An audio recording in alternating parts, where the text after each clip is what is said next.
इधर का मटकी बहुत मजबूत है, तभी तो घर इतने मजबूत हो रहे हैं ना।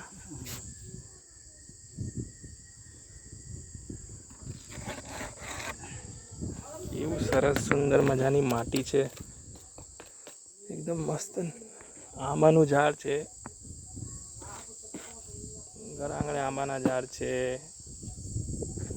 મરઘા ચરે છે, મવડા છે, મવડાનું ઝાડ છે, આ મવડા છે, મવડો